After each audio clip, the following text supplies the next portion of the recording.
નમસ્કાર મિત્રો, સ્વાગત છે આપનું આજના વિડીયોમાં। આ ગીત જે તમે સાંભળ્યું એ ગીત છે ગુજરાતી સુપરહિટ ફિલ્મ દેશ રે જોયા દાદા પરદેશ જોયા ફિલ્મનું। વર્ષ 1992માં દેશમાં ઉદારીકરણની નીતિ લાગુ થયેલી અને એ પછી ઉત્તર ગુજરાતની અંદર તો એવું કહેવામાં આવતું કે પાસપોર્ટ સાથે જ છોકરીના લગ્ન થતા।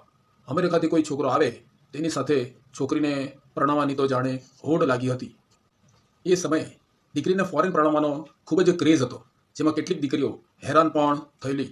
દીકરીની લાગણી દુનિયાના દરેક માણસને કહેતા કે માતા પિતાને સ્પર્શે છે। વિદેશમાં દીકરી દુઃખ ભોગવે અને માતા પિતા તેનો ચહેરો પણ ના જોઈ શકે, એ જે દુઃખ હોય છે તે અકલ્પનીય હોય છે। આ વિષયને જ મનમાં રાખીને આ ફિલ્મની વાર્તા લખવામાં આવી હતી। દેશ રે જોયા દાદા પરદેશ જોયા એ 1998માં રિલીઝ થયેલી આ ફિલ્મે તે વખતે ચીલા ચાલુ ઘરેડ તોડીને અલગ જ રસ્તો અપનાવી લીધેલો। લોકો થિયેટરમાં આ ફિલ્મ જોવા માટે રીતસરના ઉમટી પડ્યા હતા। આ ફિલ્મમાં હિતેન કુમાર, રોમા માણેક, અરવિંદ ત્રિવેદી, રમેશ મહેતા જેવા કલાકારોએ અભિનયના અજવાળા પાથર્યા હતા। ફિલ્મને ગોવિંદભાઈ પટેલે પ્રથમ વખત જ ડિરેક્ટ કરેલી।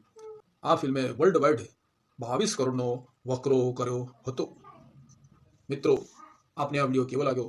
આપના મંતવ્યો જરૂરથી જણાવશો અને જો વિડીયો ગમ્યો હોય તો લાઈક, શેર અને સબસ્ક્રાઇબ કરવાનું પણ ભૂલશો નહીં। તો મળીએ આવા જ કોઈ બીજા રોચક વિડીયોમાં। ત્યાં સુધી નમસ્કાર।